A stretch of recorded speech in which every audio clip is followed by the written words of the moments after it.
Bonjour à tous, bienvenue dans l'écho du lundi 28 janvier 2019. Eh bien oui, donc Donald Trump a levé le verrou puisque l'administration américaine va rouvrir au moins pour 3 semaines, même si les négociations n'ont pas encore abouti avec les démocrates concernant donc ce fameux mur mexicain. Alors pour le moment, les marchés sont dans un déni complet de tout ce qui se passe de négatif sur l'économie et sur les incertitudes, puisque les indices boursiers continuent de grappiller à la hausse. Vous voyez qu'on est en gros en hausse de 6% depuis l'année sur l'ensemble des grands indices boursiers mondiaux. Alors que comme le montre le graphique donc de droite, la certitude politique est complète. Alors elle s'est légèrement atténuée avec donc la fin de ce shutdown, mais enfin elle continue et dans ce contexte-là, les investisseurs croient en l'or puisque ça devient un actif véritablement refuge. Je vous dis qu'on a dépassé les $1 300 l'once vendredi avec des achats donc sur les produits, les fameux trackers qui suivent donc les indices à des niveaux records, et on peut penser que l'or va encore continuer. On l'a dit dans cette chronique et on le répète, avoir de l'or dans les portefeuilles entre 5 et 10% est toujours intéressant dans un contexte véritablement où on va dire les économies décélèrent. C'est le cas par exemple de l'Allemagne. Ces deux graphiques le montrent, que ce soit sur le point de vue donc de la confiance des patrons comme de l'activité donc manufacturière dans les usines. On est plutôt à une décélération assez significative, mais voilà, pour le moment les marchés boursiers on va dire rebondissent après les mois de novembre et décembre qui avaient été assez délicats et meurtriers en termes de performance.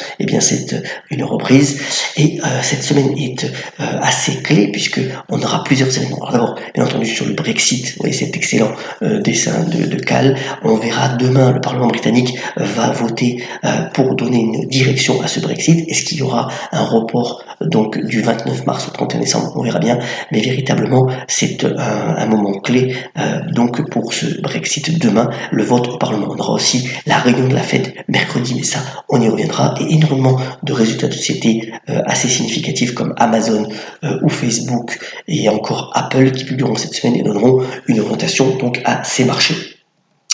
Alors, je voulais aussi vous montrer cette excellente compilation faite par le magazine The Economist, donc cette semaine, qui parle finalement, après la globalisation, la mondialisation qu'on a connue donc dans les 30 dernières années, parle de globalization, c'est-à-dire en fait une mondialisation qui est beaucoup plus lente, avec énormément de, vous voyez que 8 de ces 12 critères qui sont montrés ici sont soit en baisse, soit en stabilisation. C'est quoi? Le fait de dire que finalement il va y avoir plus de régionalisation au niveau des zones, c'est-à-dire que la zone asiatique, la zone euro, c'est pourquoi les élections sont importantes en mai en Europe, mais aussi donc les États-Unis, notamment avec l'accord avec le Mexique et le Canada. On se regroupe suivant des zones régionales plutôt qu'une globalisation globale. Le deuxième point aussi, c'est que face donc au rouleau compresseur des grands acteurs digitaux, chaque pays veut aussi créer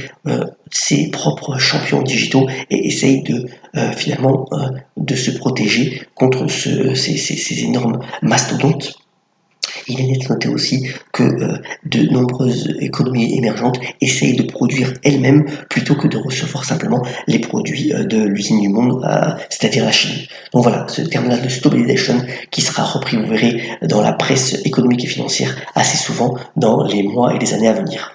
Venons-en au bref maintenant. Alors d'abord, Amazon donc, qui publiera ses résultats cette semaine. Alors Amazon propose maintenant véritablement aux marques et à ses entreprises partenaires de créer une marque dédiée donc aux ventes sur la plateforme de e-commerce. Ça démontre véritablement sa puissance, puisque par exemple aux États-Unis c'est 49% du e-commerce, et ce mouvement est véritablement stratégique, alors que par ailleurs bien entendu Amazon a ses propres marques. On en compte plus de 100 sur les plus de 380 millions de produits proposés donc par Amazon. Deuxième point, donc, c'est Vivendi concernant donc sa filiale Universal Music. Alors, Universal Music, c'est 40% du marché américain de la musique. Vous voyez, avec notamment le streaming qui monte véritablement en puissance. C'est le graphique du gauche. Alors, normalement, cette filiale Universal pourrait être valorisée à plus de 29 milliards d'euros. C'est pratiquement la capitalisation de tout le groupe Vivendi. Et si cette cession partielle, puisqu'on parle de la moitié de Universal, se passe bien, via un groupe par exemple de private equity, et bien Vivendi en profiterait donc eux pour donner une partie de cet argent à ses actionnaires ou faire des acquisitions stratégiques. Donc vous voyez que le cours de Vivendi s'est plutôt stabilisé depuis plusieurs mois. Donc c'est une action à regarder en termes de diversification du portefeuille. Vivendi notamment avec le chanteur Drake. Alors, ça a été relié donc ce matin dans les journaux. Kering pourrait donc subir de la part du fisc italien une amende fiscale de 1,4 milliard d'euros sur la période allant entre 2011 et 2016. Alors c'est dû à une filiale logistique qui se situe en fait à Lugano, mais plus que finalement une amende, ça pourrait être une négociation avec le fisc italien pour un montant plus raisonnable entre 300 et 400 millions d'euros, et c'est plutôt de l'optimisation plus que de l'évasion fiscale qui pourrait être finalement reprochée à Kering, et le groupe entend bien négocier avec le fisc italien, mais voilà, l'action a bien repris ces derniers temps. Il pourrait y avoir quelques prises de bénéfices suite à cette annonce. Nous avons maintenant entendu alors un petit mot sur Michel Legrand quand même qui est disparu ce week-end à l'âge de 86 ans. Il a fait quand même des merveilles comme la musique donc des Parapluies Cherbourg, Demoiselles de Rochefort ou bien encore l'affaire Thomas Crown. C'est l'homme aux 3 Césars de musique. Il a aussi fait un album avec Miles Davis, donc véritablement un géant de la musique qui s'en va, qui aura bien vécu et qui aura marqué son temps.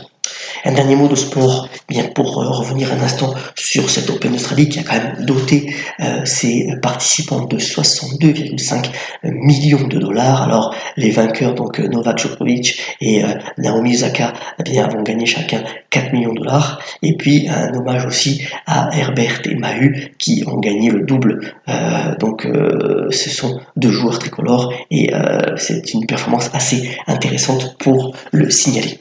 Terminons ce morning comme d'habitude en vous souhaitant une excellente semaine et en terminant avec la citation du jour de l'ancien président Nicolas Sarkozy qui a notamment dit « Le pire risque, c'est celui de ne pas en prendre ». Ayez la pêche, soyons solidaires et je vous souhaite une excellente journée. À très bientôt sur le Morning Echo.